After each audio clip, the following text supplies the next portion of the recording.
بسم اللہ الرحمن الرحیم، السلام علیکم۔ امید ہے آپ لوگ خیریت سے ہوں گے۔ آج کچھ اہم موضوعات ہیں جن کے اوپر آپ سے بات کرنی ہے، کچھ نیشنل اور انٹرنیشنل ایشوز ہیں جن کے اوپر آپ کو علم میں لانا یا آپ کو معلومات دینا بہت ضروری ہے۔ ایک تو کل ایک بہت اہم معاہدہ جو ہے وہ اب بھارت اور یو اے ای کے درمیان جو ہے وہ سائن ہوا ہے۔ یہ دفاعی معاہدہ ہے، اس کے اوپر بھی بات ہوگی۔ تحریک انصاف کے اندر غدار ہے، کل اس معاملے کے اوپر کافی اہم خبریں آئیں، اس کے اوپر بھی بات کریں گے۔ اور پھر 8 فروری کی جو تیاری ہے تحریک انصاف کی، یہ کس طرف جا سکتی ہے، اس کے اوپر بھی آج کے اس ولاگ میں ہم بات کریں گے۔ پہلے تو یہ یو اے ای کے جو صدر ہیں شیخ محمد زید بن نہیان، انہوں نے 2 سے 3 گھنٹے کا دورہ جو ہے وہ ہندوستان کا کیا اور بہت اس کو اہمیت دی گئی ہے۔ مودی صاحب خود ایئرپورٹ پہ آئے، ان کو ریڈ کارپٹ دیا گیا، ان کو بہت اہم، ظاہر ہے ہمارے ہاں بھی آئے تھے، ہم نے بھی بہت اہمیت دی اور دینی بنتی بھی ہے۔ پھر اس کے بعد اس کا بہت چرچا ہے، اب انڈیا کے جتنے بھی چینلز ہیں، ان کے اخبارات ہیں، وہ اس کو بہت زیادہ اس کو ڈیفنس ڈیل کے ساتھ جو ہے وہ منسلک کریں، یعنی کہ پاکستان نے جیسے سعودی عرب کے ساتھ ڈیفنس ڈیل کی تھی جو کہ ایک باقاعدہ ایگریمنٹ ہے اور وہ منظر عام پر آ چکا ہے، جس میں کہ ایک ملک پہ حملہ دوسرے ملک پر حملہ تصور کیا جائے گا، یعنی پاکستان پر حملہ سعودی عرب پر حملہ اور سعودی عرب پر حملہ پاکستان پر حملہ تصور کیا جائے گا۔ اب جس کے اندر ترکی بھی شامل ہو رہا ہے، دیگر ممالک بھی اس کا حصہ بننا چاہ رہے ہیں، تو ایک گرینڈ پاکستان کو یہ موقع ملا کہ وہ ایک معاہدہ جو ہے وہ سعودی عرب کے ساتھ کرتے، جس کی بہت اہمیت ہے اور اب اس کی ایکسٹینشن ہو رہی ہے۔ یعنی کل بھی وزیر دفاع جو ہیں خواجہ آصف صاحب، ان کی خبر میں سن رہی تھی، انہوں نے یہ کہا کہ پاکستان اور سعودی عرب کے بیچ ایک معاہدہ ہو چکا ہے، اب اس میں اگر ترکی اور دیگر ممالک بھی حصہ بننا چاہتے ہیں تو یہ ایکسپینڈ ہو سکتا ہے۔ تو اس کی کوئی تردید بھی ابھی تک سامنے نہیں آئی، جو رائٹرز کی خبر تھی اس کے مطابق۔ تو اب نہ صرف ترکی بلکہ اس کے ساتھ ساتھ دیگر جو مسلمان ممالک ہیں وہ بھی اس معاہدے کا حصہ بننا چاہتے ہیں، مگر جو بیسک معاہدہ ہے وہ پاکستان اور سعودی عرب کا ہے۔ اب ہندوستان کے اندر اس بات کی بہت ظاہر ہے، ان کو بہت سارے اعتراضات اور ان کی بہت ساری یعنی پریشانی اس معاملے کے اوپر تھی کہ پاکستان نے سعودی عرب کے ساتھ ایک ڈیفنس ڈیل کر لی ہے اور ڈیفنس ڈیل بھی اس طرح کی ہے کہ یعنی ایک کے پر حملہ دوسرے پر حملہ تصور کیا جائے گا۔ اس کے مقابلے میں جو یو اے ای کے صدر ہے شیخ زید بن نہیان، جب وہ بھارت کا دورہ کرنے کے لیے گئے تو وہاں پہ انہوں نے اس کو یہ رنگ دینے کی کوشش کی ہے کہ بھارت اور جو سعودی عرب ہے، یو اے ای ہے، اس کے بیچ میں ایک اہم معاہدہ جو ہے وہ طے پا رہا ہے۔ اب میں آپ کو بتاتی ہوں کہ اس کی خبر اس میں ہے کیا، اور یہ ایک تو یہ آپ سنیے گا کہ ان کے جو اسپوکس پرسن ہیں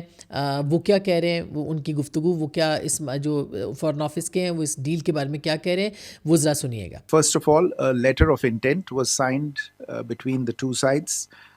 to work towards concluding a framework agreement for a strategic defense partnership between India and the UAE. A letter of intent was also signed between the Indian National Space Promotion and Authorization Center, INSPACE, and the UAE Space Agency for a joint initiative for space infrastructure development and its commercialization. Under this particular initiative, we will look to setting up new launch complexes, satellite fabrication facilities, joint missions, space academy, and training centers. اب یہ جو deal Bharat اور اس کے بیچ میں ہوئی ہے، یہ deal purely intent ہے، یعنی کہ ارادے سے تعلق رکھتی ہے کہ ہم ارادہ رکھتے ہیں کہ بھارت اور یو اے ای جو ہے وہ ایک ڈیفنس ڈیل کریں گے۔ ڈان نے آج رپورٹ کیا ہے کہ بھارت نے یو اے ای سے LNG خریدنے کی 3 ارب کی ڈیل پر دستخط کیے، یعنی یہ ڈیل ہو چکی ہے۔ اسی طرح سے 6 سال کے اندر دونوں ملک جو ہیں وہ $200 ارب تک ان کی جو ٹریڈ ہے وہاں تک جائے گی، اس کے اوپر بھی انہوں نے جو ہے اتفاق کیا ہے۔ پھر یہ کہ تیسرا بڑا پارٹنر جو ہے ٹریڈنگ پارٹنر وہ بھی بن جائے گا۔ دونوں ملکوں کے درمیان دفاعی تعاون بڑھانے کے لیٹر آف انٹینٹ وہ سائن ہوا ہے، یعنی دونوں کے بیچ میں اس بات کا ارادہ ہے یہ ایک دفاعی ڈیل جو ہے وہ اس کے اوپر جو ہے وہ نہیں ہوئی ہے. تو ایک تو یہ دفاعی ڈیل کے حوالے سے جو ہے ہندوستان کا میڈیا اس کو بہت ہائپ دے رہا ہے, اس کے اوپر بہت ایگزیجریٹ کر رہا ہے, جبکہ یہ خبر جو ہے صرف اتنی ہے کہ دونوں ملکوں نے ارادہ کیا ہے کہ وہ ایک دفاعی ڈیل جو ہے اس کے اوپر سائن کریں گے یا وہ اس کو آگے جا کے جو ہے وہ لے کے جائیں گے. تو اس کا کوئی تعلق اس ایگریمنٹ کے ساتھ نہیں ہے جو جس طرح کا ایگریمنٹ پاکستان اور سعودی عرب نے کر رکھا ہے, جس کی کہ بہت دنیا کے اندر دھوم ہے. اچھا, اس کے ساتھ ساتھ اگر ہم دیکھیں کہ یہ ایک بھارت کے حوالے سے ایک تو یہ ان کی ایک بہت بڑی جسے کہنا چاہیے سیاسی سفارتی طور پر اس پورے خطے کے اندر ان کی تنہائی ہے جس کو کہ وہ ختم کرنا چاہتے ہیں, اس لیے اس طرح کی خبروں کو وہ ہائپ بھی دے رہے. بھارت اس وقت دیکھا جائے تو ان کی جو اپنی سفارتی تنہائی ہے وہ یہاں تک ہے کہ اس پورے خطے کے اندر کوئی بھی ملک اس وقت جو ہے وہ بھارت کے ساتھ نہیں کھڑا ہے. یہاں تک کہ امریکہ جو کہ اس کا بڑا پارٹنر تھا اور بہت ان کے ساتھ ان کے تعلقات تھے, وہ بھی جو ہے اس وقت اس معاملے کے اوپر کسی طور بھی جو ہے وہ آپ نے دیکھا کہ ٹیرف کا معاملہ ہو یا دیگر معاملات ہوں, اس پہ ہندوستان کے اوپر کس طرح کا ٹیرف لگایا گیا اور کس طرح کی جو ہے وہ بھارت کے ساتھ جو ہے وہ ایک دوری اختیار کی گئی, خاص کر کے مئی کی جنگ کے بعد. اور جگہ جگہ پریزیڈنٹ ٹرمپ جو ہے وہ یہ بتاتے نظر آتے ہیں کہ پاکستان جو ہے اس نے 8 طیارے وہ کہتے ہیں کہ انڈیا کے مار گرائے. تو ایک طرح سے اس وقت اپنے پڑوسیوں سے دیکھ لیں یا آپ سوائے افغانستان سے جس کے بیچ میں پاکستان پڑتا ہے, کسی اور کے ساتھ بھی انڈیا کے تعلقات جو ہے وہ بہتر نہیں ہے. یہ بھی میں آپ کو بتا دوں کہ اس پورے معاملے کے اندر بہت ساری چیزیں ہیں, اور ساتھ ہی ساتھ یہ بھی آپ کو بتا دیں کہ ایران نے کل ان کے جو اسپوکس پرسن تھے انہوں نے باقاعدہ پاکستان کا شکریہ ادا کیا اور یہ کہا کہ پاکستان وہ واحد ملک ہے جو کہ ان کے ساتھ کھڑا ہے اور اس مشکل وقت میں کھڑا ہے ان کے ساتھ, اور ایران اس چیز کو کبھی نہیں بھولے گا کہ پاکستان جو ہے وہ ان کے ساتھ کھڑا ہے. اور پاکستان نے بہت مطلب ایک بیان لفظوں میں جو ہے وہ یہ کہا ہے کہ کسی بھی طرح کی اندرونی مداخلت جو ہے وہ ایران کے اندر جو ہے وہ قابل برداشت نہیں ہے, اور اس کی جو ہے ہر صورت پاکستان اس کی مخالفت کرے گا. تو پاکستان الحمدللہ اس وقت اگر فارن پالیسی کے اعتبار سے دیکھا جائے تو سعودی عرب سے لے کے ایران اور امریکہ سے لے کے روس اور چائنا تک پاکستان کے جو تعلقات ہیں وہ ایک اس بات کا منہ بولتا ثبوت ہے کہ پاکستان ایک بہترین جگہ پہ ہے اور بہترین اپنی جو سفارتکاری ہے وہ کر رہا ہے. اس کے ساتھ ساتھ غزہ پیس پروسیس کے اندر بھی پاکستان کو جو ہے شمولیت کی دعوت دی گئی ہے. کل وزیر دفاع خواجہ آصف صاحب نے ہی یہ بات کی ہے کہ پاکستان اس کو خوش آئند کرتا ہے اور سمجھتا ہے, اور پاکستان اس کے اندر ظاہر ہے ان کی اس بات سے یہ لگتا ہے کہ پاکستان اس کے اندر شمولیت کا باقاعدہ ارادہ رکھتا ہے. اس میں کوئی شک نہیں اگر پاکستان کو اس کے اندر اپنا کردار ادا کر سکے, لیکن اصل معاملہ جو دیکھنے میں آئے گا وہ یہ آئے گا کہ پاکستان کا کردار کیا ہوگا. کیا پاکستان سیکیورٹی انٹرنل سیکیورٹی رکھے گا یا جو بارڈر سیکیورٹی ہے اس کے اوپر جائے گا. بارڈر سیکیورٹی کا مطلب یہ ہے کہ وہ جو فلسطین کی یا غزہ کی جو سرحدیں ہیں ان کی حفاظت کرے گا, یا پھر وہ انٹرنل سیکیورٹی میں جو بہت وہ کنٹروورشل ہو جائے گا اگر انٹرنل سیکیورٹی میں پاکستان آتا ہے, اور یہ پاکستان کے لیے بڑا مشکل ہوگا. سو یہ دیکھنا ہے کہ پاکستان کا کردار کیا ہوگا اور پاکستان جو ہے وہ کس طرح سے اپنے کردار کو ایلیبریٹ کرے گا. اب آتے ہیں 8 فروری کے حوالے سے, اور چونکہ ہم ایران کی بات کر رہے تھے, کل بھی آپ نے دیکھا ہم نے اس کو بہت سارے لوگ اس کے اوپر بات کر رہے ہیں, تبصرہ کر رہے ہیں کہ جو وہاں پہ انٹرنل سچویشن تھی وہ مہنگائی اور احتجاج سے شروع ہوئی. اس احتجاج کے اندر بہت سارے ایسے لوگ بھی شامل ہو گئے جن کا تعلق بین الاقوامی ایجنسیوں کے ساتھ تھا, اور وہ وہاں پہ شامل ہو کے انہوں نے پھر اپنے ہی ملک کے اندر یعنی 250 کے قریب جو مساجد ہیں ایران کے اندر وہ جلائی گئی ہیں. اسی طرح سے بینک جلائے گئے ہیں, یعنی انفراسٹرکچر کو جو کہ ان کا ملک پہلے ہی ایران جو ہے وہ بہت زیادہ اس کی کوئی یعنی معاشی حالت کی میں بات کر رہی ہوں کہ کوئی بہت زیادہ اچھی نہیں ہے. اس کے اندر ہر طرح کا ایلیمنٹ جو ہے وہ شامل کر کے, یعنی سیکٹیرین بھی اس کے اندر جو ہے وہ آپ کی جو ان کی جو اکانومی ہے اس کی جو ایک یعنی بینکس جو ہوتے ہیں وہ اس کو ریپرزینٹ کرتے ہیں, یا ان کا ایک اپنا وہ ہوتا ہے اس کو جلانا, یا پھر مساجد کو آگ لگانا, یا پھر گاڑیوں کو آگ لگانا, انفراسٹرکچر کو تباہ کرنا, یہ سب کچھ جو ہے یہ وہاں پہ دیکھنے کو ملا ہے. اب پاکستان کے اندر انفارچونیٹلی ایک 9 مئی ہو چکی ہے. بہت سارے لوگ یہ سمجھتے ہیں، گورنمنٹ کے لوگ تو کھلے عام، پاکستان مسلم لیگ نواز یہ کہتی ہے کہ جی یہ سب جو تھا یہ بیرونی اشاروں کے اوپر ہوا تھا اور اس میں بہت سارے لوگ اس کے اندر شریک تھے. لیکن اب وہ ایک ایپیسوڈ پاکستان کے ساتھ ہو چکی، اس میں بھی ایک رجیم چینج کی اس وقت بھی کوشش تھی، بالکل تھی. یہ تو اب ایک اوپن سیکرٹ ہے کہ جنرل عاصم منیر کو ہٹانا چاہتے تھے، اس لیے یہ ایک انٹرنل کو کی بھی کوشش جو ہے وہ کی گئی تھی. اور اس کے بہت سارے شواہد بھی موجود ہیں، بہت سارے لوگ گرفتار بھی ہیں اس وقت تک، بہت سارے لوگ فوج کے اندر سے بھی جو ہے وہ باہر نکالے گئے، ختم کیے گئے. تو ایک 9 مئی جو ایران کے ساتھ اب ہوا ہے، کہا جا رہا ہے کہ یہ پاکستان میں کچھ عرصہ پہلے ہو چکا ہے. اب ظاہر ہے یہ ایک بیانیہ ہے اور بیانیے کے ساتھ ساتھ اس میں بہت ساری چیزیں بھی ہیں، لیکن ایران اس کو بہت سختی سے نمٹ رہا ہے. اور وہاں پہ انہوں نے ایک جو سسٹم بنایا ہوا ہے اس پہ آپ دیکھیں کہ ٹرمپ نے کہا کہ پھانسیاں نہیں دینی ورنہ حملہ ہو جائے گا. تو ٹرمپ کی ڈائریکٹ، یعنی پریزیڈنٹ ٹرمپ کی اور امریکہ کی مداخلت اور اسرائیل کی مداخلت وہاں پہ ڈائریکٹلی دیکھنے کو ملی. پاکستان کے کیس میں ہو سکتا ہے کہ یہ ڈائریکٹلی نہ ہو، انڈائریکٹلی ہو، اور یہ بہت سارے لوگوں کو پتہ بھی نہ ہو کہ وہ کس کا اعلیٰ کار بن رہے ہیں. 8 فروری کے حوالے سے بھی اسی طرح کے شکوک و شبہات کا اظہار جو ہے وہ کیا جا رہا ہے، اور بہت سارے لوگوں کو ہم سن رہے ہیں کہ وہ کہہ رہے ہیں کہ جی بلکہ پاکستان تحریک انصاف تو ابھی تک یہ حکمت عملی بتا ہی نہیں رہی کہ 8 فروری کو ان کی حکمت عملی کیا ہے. 8 فروری کو اچکزئی صاحب کہہ رہے ہیں کہ انہوں نے ہڑتال کی کال دی ہے، لیکن پاکستان تحریک انصاف، کل بھی ہم شفیع جان صاحب سے پوچھ رہے تھے اور وہ بڑے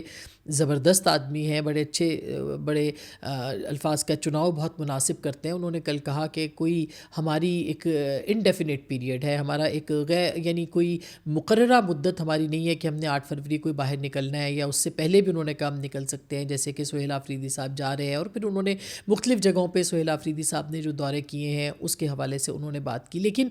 اصل بات یہ کہ ابھی تک منظر عام پر پاکستان تحریک انصاف کا کوئی پلان جو ہے 8 فروری کا نہیں آیا، یا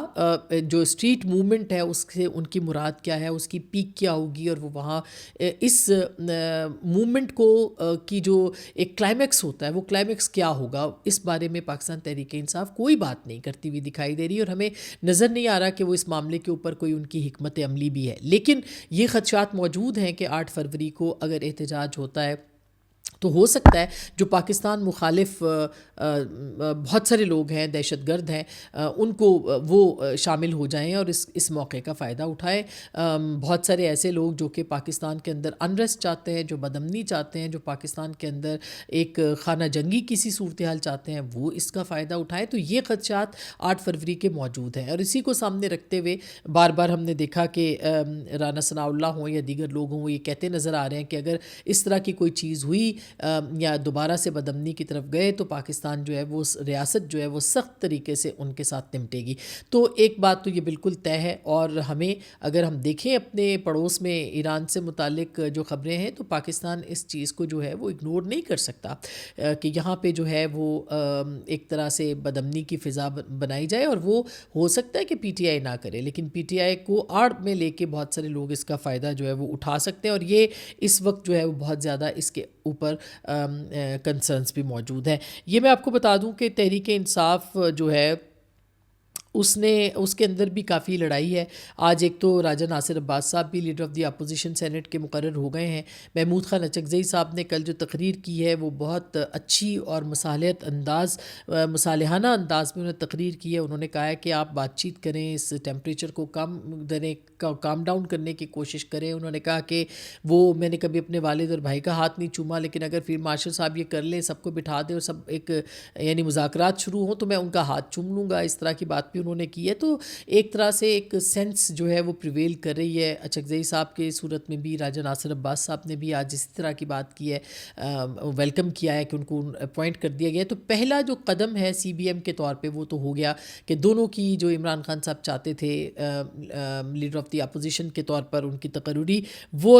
جو ہے وہ ہو چکی ہے. اور اب کیا ظاہر ہے کہ میں کچھ دن پہلے بھی میں نے بات کی تھی کہ ایک فارمل جو رول ہوتا ہے لیڈر آف دی اپوزیشن کا وہ بہت اہم رول ہوتا ہے اور وہ اس کو کنسیڈر کیا جاتا ہے شیڈو پرائم منسٹر کے طور پہ. یعنی لیڈر آف دی ہاؤس اگر شہباز شریف ہیں تو شیڈو جو ہے یعنی کہ اگر دوسری طرف کل کو گورنمنٹ بدلتی ہے یا کچھ ایسا ہوتا ہے یعنی نارملی دیکھا جاتا ہے تو وہ نارملی جو ہے وہ لیڈر آف دی اپوزیشن کو کنسیڈر کیا جاتا ہے. تو اچکزئی صاحب اس وقت جو ہے وہ شیڈو پرائم منسٹر ہیں, یعنی وہ لیڈر آف دی اپوزیشن ہیں اور پرائم منسٹر کے بعد ہاؤس میں سب سے زیادہ امپورٹنٹ رول انہی کا ہے. تو اب دیکھنا یہ کہ ان کا جو یہ رول ہے اس کو کس طرح سے وہ نبھاتے ہیں اور کیا وہ اس بات کے اوپر کیسے آگے نظر آئیں گے بڑھتے ہوئے کہ بات چیت کو کیسے لے کے چلنا ہے. کل پاکستان تحریک انصاف کے کی جو پارلیمانی پارٹی تھی اس میں کافی جھگڑا ہوا اور اس میں بھی جو ہے وہ ہم نارملی ناظرین آپ کو یہ چھوٹی چھوٹی خبریں نہیں بتاتے, یعنی وہ ایسی باتیں جس کے اوپر مسالہ ہو یا اس طرح کی باتیں ہم نہیں بتاتے, مگر جو چیز ریلیونٹ ہو جاتی ہے پھر اس کو ہم ضرور بتاتے ہیں. تو یہ صرف اس لیے میں مینشن کر رہی ہوں کہ پاکستان تحریک انصاف کی اپنی جو پارٹی ہے اس کے اندر اتنی ٹوٹ پھوٹ ہے کہ کل جو پارلیمانی پارٹی کا اجلاس تھا اس کے اندر زرقا صاحبہ جو سینیٹر زرقا ہے ان کے سے شاہد خٹک صاحب جو ہے انہوں نے کافی ان سے بات کی اور ان سے کہا ان کے بارے میں کہ آپ نکل جائیں یہاں سے, اور مس بیہیو کیا ان کے ساتھ. اور ساتھ میں انہوں نے جو زرقا تیمور ہیں سینیٹر انہوں نے یہ کہا کہ جی شو کاز نوٹس کا جواب دینے کے باوجود فیصلہ نہ ہونے پر نہیں کیا گیا, جس پر انہوں نے احتجاج بھی کیا, سخت جملے بھی ہوئے, لڑائی بھی ہوئی اور پھر کہا گیا کہ بیرسٹر گوہر سلمان اکرم راجہ جو ہے وہ اجلاس نہیں چلا سکتے تو پھر نہ بلایا کریں. راجہ صاحب نے اس کی تردید کی کہ ان کے پہنچنے سے پہلے یہ لڑائی جو ہے ختم ہو گئی, لیکن بہت سارے ذرائع بتاتے ہیں کہ وہ موجود تھے. بہرحال انہوں نے اس بات کی تردید کی ہے اور اس زرقا جو ہے انہوں نے پھر جیو سے بھی بات کی ہے. انہوں نے کہا کہ پارٹی نے ہمیں شوکاس دیا, پھر ہمیں انٹرویو کے لیے بلایا اور قیادت نے ہمیں بلا کر کہا کہ بیان حلفی جمع کروائیں. سخت جملے کا تبادلہ ضرور ہوا ہے, لیکن پارٹی ہمارے بارے میں فیصلہ کرے کہ ہم کہاں پہ ہیں اور وہ ہمارے بارے میں کیا سوچتے ہیں. اب ظاہر ہے کہ ایک سینیٹر صاحبہ ہیں, وہ ان کے اوپر شک بھی کیا جاتا ہے کہ انہوں نے ووٹ کیا, جو کہ انہوں نے نہیں کیا کیونکہ وہ بین ہی ہو گیا تھا اس وقت جب یہ سارا معاملہ ہو رہا تھا. اور دوسری طرف جو ہے وہ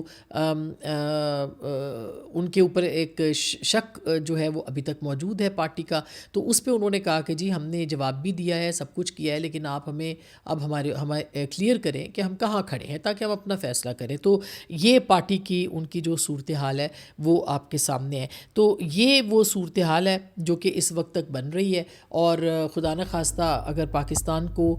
کسی بڑے بحران سے, اور یہ پاکستان کے اوپر خطرات منڈلاتے رہتے ہیں انٹرنل ڈی اسٹیبلائزیشن کے یا اندرونی عدم استحکام کے, اور یہ اندرونی عدم استحکام جو ہے وہ باہر سے تو جو بھی ہم پہ حملہ کرے گا ہم اس کا جواب دے سکتے ہیں, پاکستان دے سکتا ہے, لیکن جو انٹرنل ڈسٹربنس ہے اور جو یہ روز کی جو احتجاج کی کالیں اور یہ پھر گراؤ جلاؤ اور اس طرح, یہ پاکستان اس کا متحمل قطعی طور پر نہیں ہو سکتا. اور ظاہر ہے کہ کوئی بھی ریاست نہیں ہو سکتی, وہ کوئی بھی کسی امریکہ کی ریاست بھی اگر ہو تو دیکھیں آپ نے ان کے ہاں بھی جو ہوا تھا جس میں کہ ٹرمپ صاحب کی پارٹی اور ان کے لوگوں کو جو ہے وہ بہت سارے لوگوں کو سزا بھی ہوئی تھی 4 جنوری کے بعد. تو میرا خیال ہے کہ کوئی بھی ملک جو ہے یہ برداشت نہیں کر سکتا. تو یہ اب 8 فروری سے پہلے مذاکرات کیا کوئی آغاز ہو سکتا ہے, میرا خیال ہے یہ بہت اہم ہوگا دیکھنا کہ حکومت کس طرح سے اچکزئی صاحب کو انگیج کرتی ہے. تو اپنا بہت خیال رکھیے گا, پھر انشاءاللہ آپ سے رابطے میں رہیں گے اللہ نے کے بعد.